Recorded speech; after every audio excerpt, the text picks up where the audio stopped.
So, in an effort to be true to myself in this chronicling journey of mine, excuse me, I am in my bed.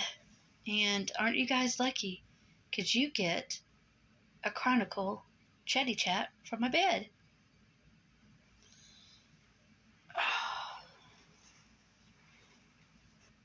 It's cold. When it's cold, it's harder on my joints. Cold and wet. It rained all day yesterday. And today it's sunny. I say partly sunny. It's nice outside, but it's cold. It's breezy. When I last looked at my weather app, it said it was like 39, 40 degrees outside. I haven't been up long. It's almost 1 o'clock in the afternoon, but I didn't fall asleep till after 4. Took a lot.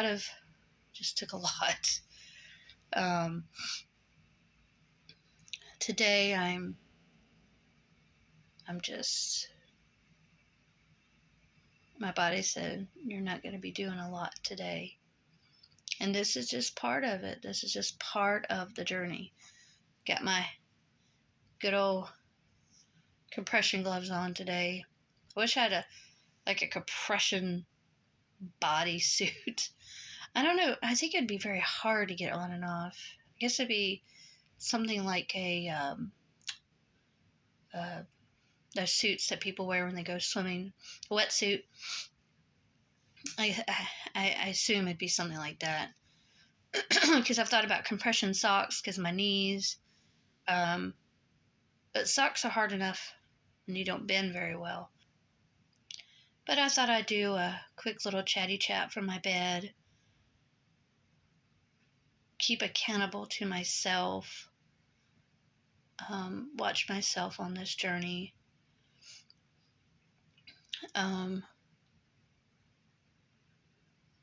Definitely not a lot planned for today at all.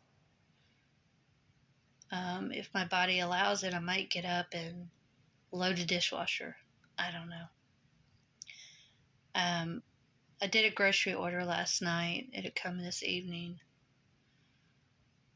I have my coffee, though. Did get up and do that.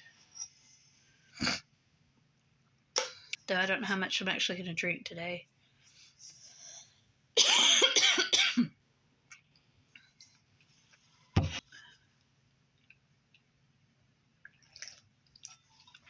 Just having something warm. I suppose good. Might have to switch to hot tea, though.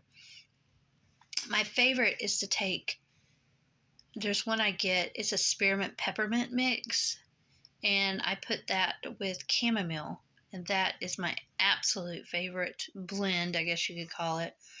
And I'll either put honey in it or a sweetener of some sort, like stevia or Splenda or something. And I try my darndest to get as much rest as I can. But there's not always a guarantee that I'm going to get as much rest as I need. I'm sorry about the shadows. There's only so much I can do about lighting in my room right now. As you will recall, I am brand new to this. I'm switching between using my phone, which is not, it's an Android, and my camera, which is a little bit older model, but it was something that was given to me by one of my daughters, and I only used it a handful of times. And then I remembered I had it, and I said, oh, I could use that. The only thing is, it's one of those cameras. I know nowadays you can get the camera in the screen on the back. You can flip it around, so as you're recording, you can see yourself. I can't do that in that phone. So it's so funny because when I go to record from my camera, I have to do some practice videos first to make sure that everything's set up all right. I don't even have a tripod. It sits on like a little stack of books. But right now I'm using my phone. I'm going to see how that works. I don't even know if this will ever get on the channel. I don't know if I'll ever post this. But right now I'm just going to chill. Since I haven't been up long, I've done a little bit of my wake up routine that I talked about. So I try to do some kind of Bible reading during the day.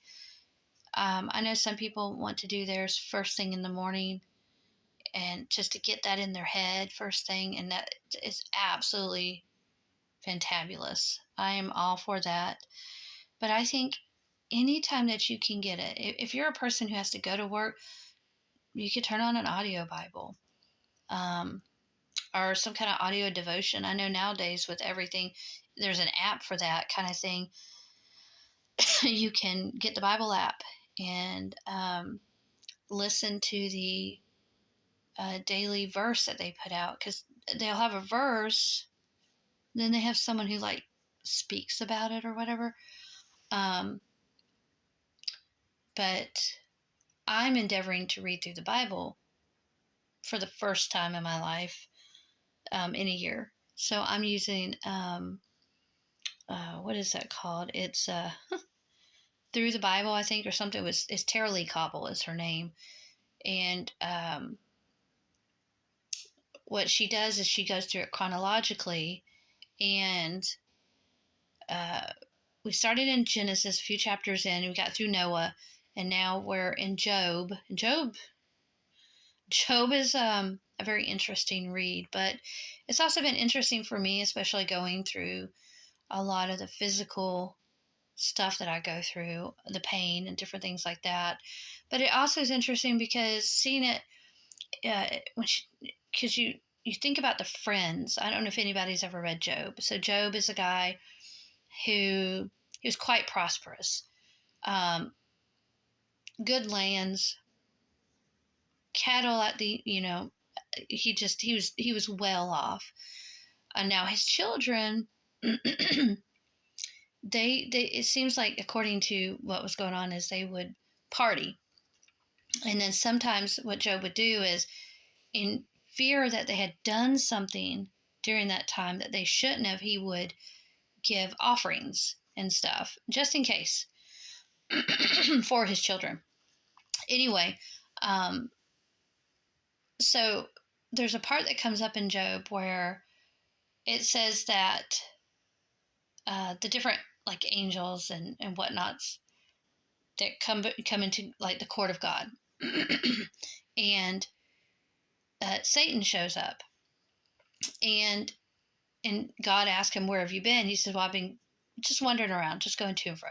He says, "Have you considered my servant Job?" And he says, "Well, why should I consider him? Basically, you have your finger on him and I can't do anything for him." He says, "I'll tell you what, because I trust Job." Oh, and I'm paraphrasing. And every time I think about this, have you considered Job? I know he is my man. Go ahead and do what you will, and then you'll see.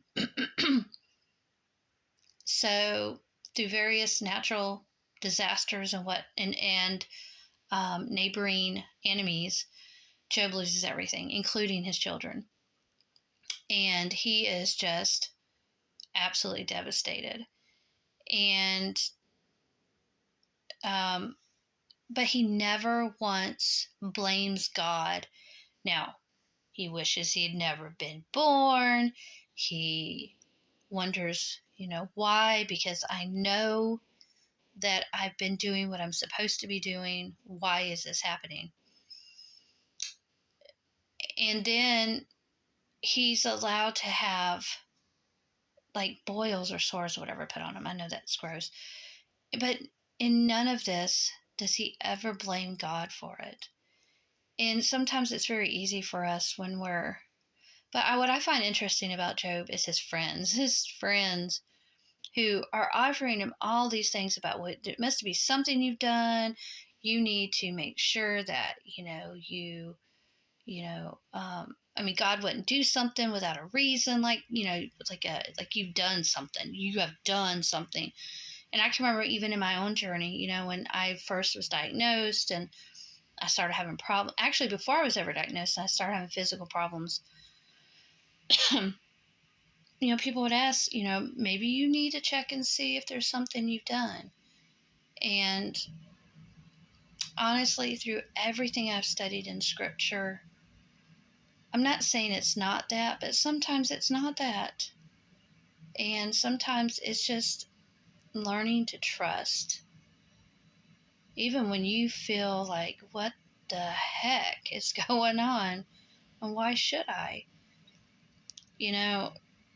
That was one of my questions this morning. Why should I? Because one, it could be a whole lot worse. It really could be a whole lot worse. Two, there hasn't been anything that God hasn't seen me through. Nothing. And I can't share everything, but there have been some doozies of, some things that have happened. And even through the pain and through the heartache and through the devastation of the things that have happened, He has helped me through it. But the only way He's been able to help me is because I've stayed determined to keep going to Him. Even when I'd absolutely just baffled in my head about why.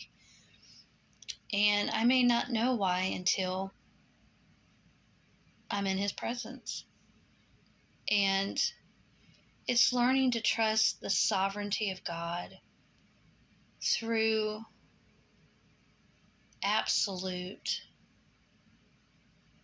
the most questionable things ever. And